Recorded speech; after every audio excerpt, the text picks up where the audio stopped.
How's everybody going? Tactard Ted here. It's Monday, the 29th day of August. Beautiful sunny day, probably going to be hot. And that's fine because that's what summer's about. And summer is rapidly approaching the end. And you know what else is ending? The moratorium on what you can say about COVID. Suddenly, we can start questioning COVID. Really? We can start questioning COVID? Are you serious? Really?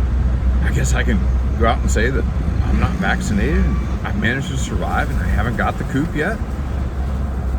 Oh my God.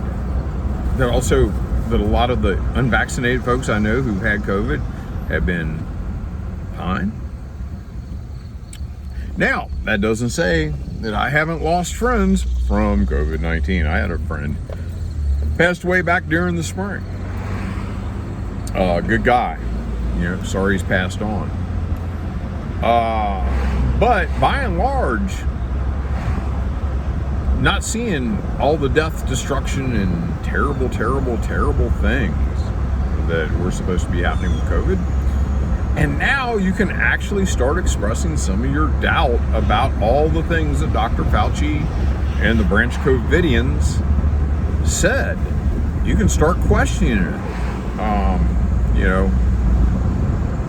Full disclosure, I was involved back early on in this year in a little disagreement with some local authorities over their abuse of power in dealing with children and COVID restrictions, masking restrictions, even after the governor signed an executive order saying, lift that shit.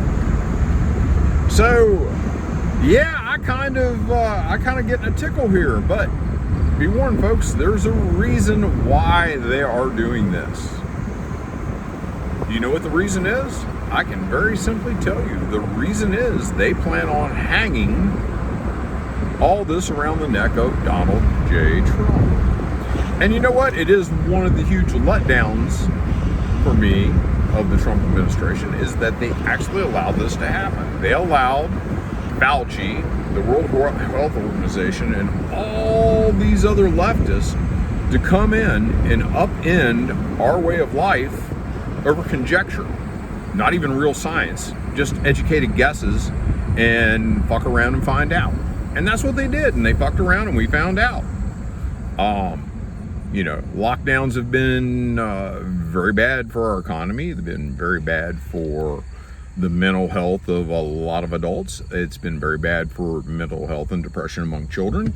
And it's also retarded, and I mean retarded as in hampered, the development for a lot of kids. A lot of kids look at your mouth when they learn how to form words. And because of mask and having adults around them covered up like this and you can't see how they're forming the words, it's made a little harder on some of our youngest children to be able to form words, to be able to enunciate, to be able to become verbal. And that's a crime. That's honestly a crime. I really honestly believe that Fauci and some of these other folks should be sued. But lo and behold, the Democrats are now going to try to hang this around the neck of Donald John Trump. And it's amazing, it's incredible. If you remember early on, Joe Biden was a big proponent of locking everything down and we're going to keep everybody, and that's what it's required to keep everybody safe. And before people really started questioning the jab, the vaccines and stuff, he refused to give Trump any sort of credit for getting the vaccines together, for Operation Warp Speed and all the things he did for getting, more PPE and everything. He didn't want to take credit for, he didn't want to allow Trump to take credit for any of that. So here we are all this time later, and I think he's going to have to give Trump a little bit of credit, but at the same time, they're going to attempt to throw him under the bus, saying the vaccines and the lockdowns and everything, well, that all belongs to Trump.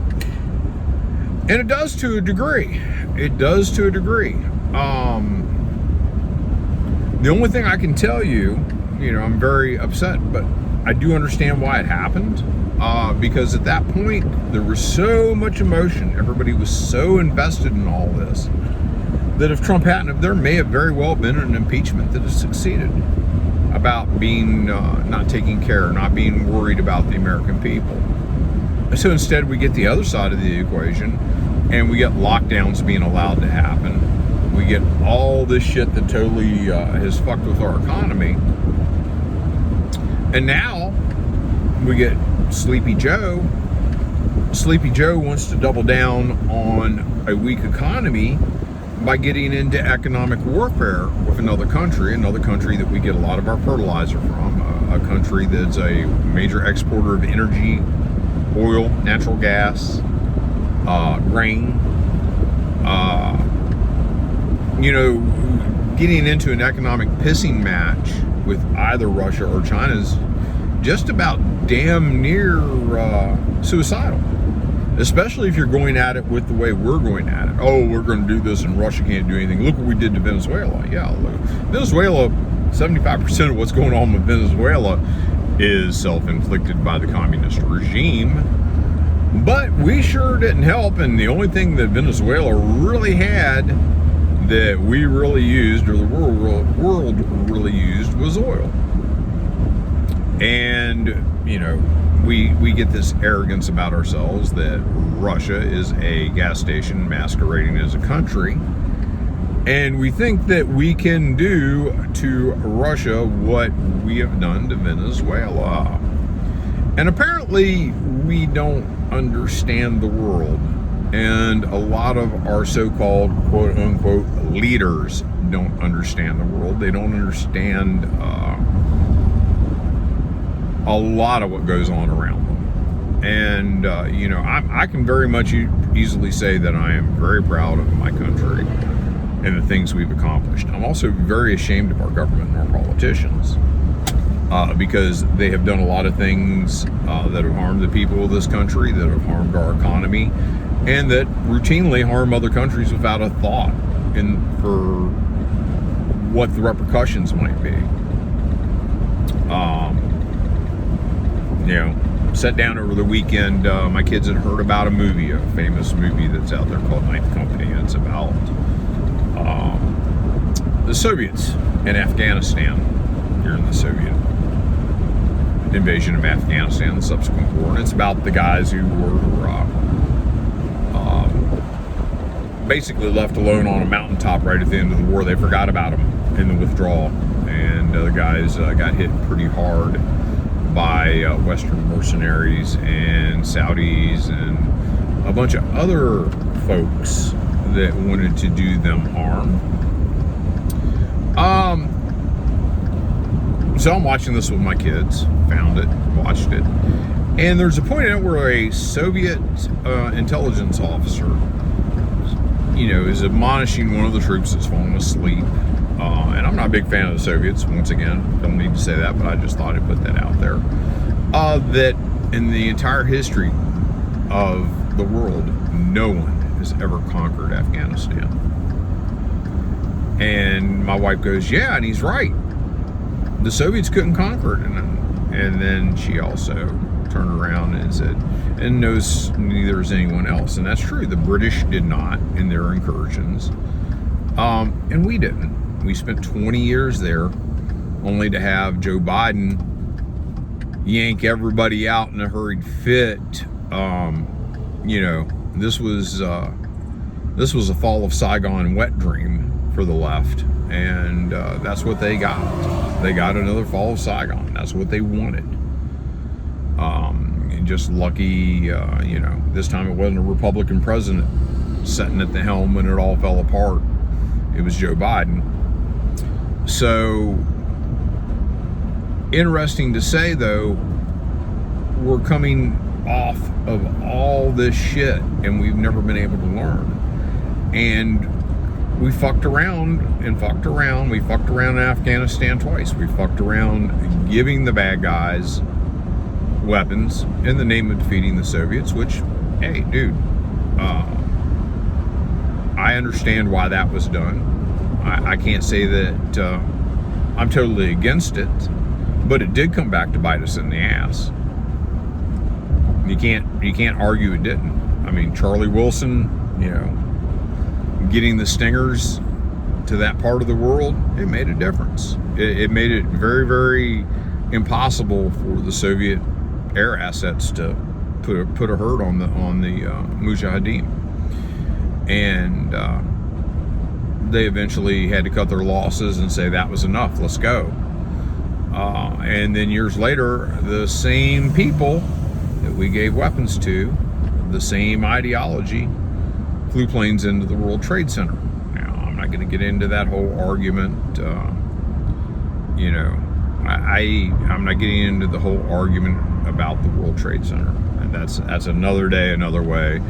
And some of you may be surprised at where I stand on that.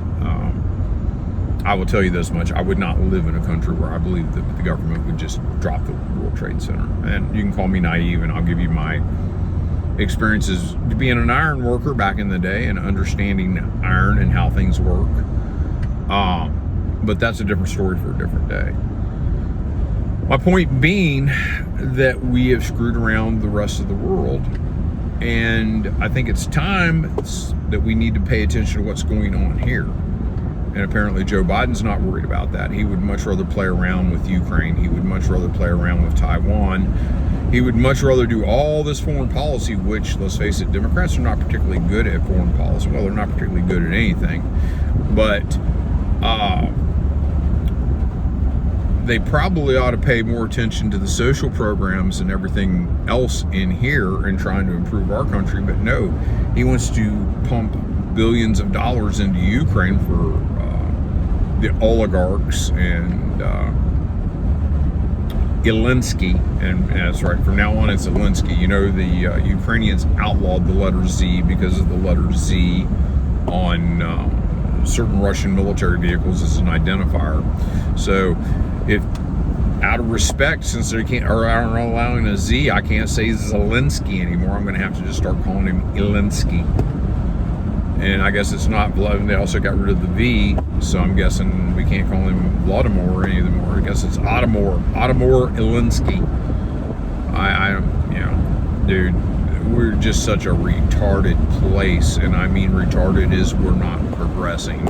Because I'm sure as soon as I say retarded, and somebody will say, he's talking about disadvantaged children. No, I'm not. Retarded, or to retard something, claim retardant. We want to get all ate up about words in this country. Words have meaning. They are defined in the dictionary. Okay? So when I say we're going to retard something, or something is retarding something, it is hampering it, it is slowing it down. That is the proper use of the language. So, you're not allowed to use that word. Well, fuck, I ain't. It's in the dictionary. Get the fuck on over it. Now, am I going to refer to a disadvantaged child as retarded? No, I'm not. Who has a disadvantage? I don't know, I guess we'll eventually get to where we can't say handicapped anymore, or handicap something that slows them down. I will tell you, I remember when mainstreaming, I don't even know if they still use that damn word, where mainstreaming was a new word, a new concept, where we were actually trying to make buildings more accessible with people that have physical limitations. Everybody needs to get the fuck on over it. Y'all need to get the fuck on over your feelings too. Nobody's meaning to piss you off. Nobody's meaning to have you triggered. Now, if somebody comes up and is being disrespectful to you and purposely meaning to hurt your feelings, that's a different story. But I think a lot of people are putting a lot of shit out there that isn't real, that doesn't really mean what you think it is. So anyhow, folks, I gotta let you go. I'll talk at you later, but that's basically what I was on about today about COVID and that sort of nonsense. I'll talk at you later. Bye.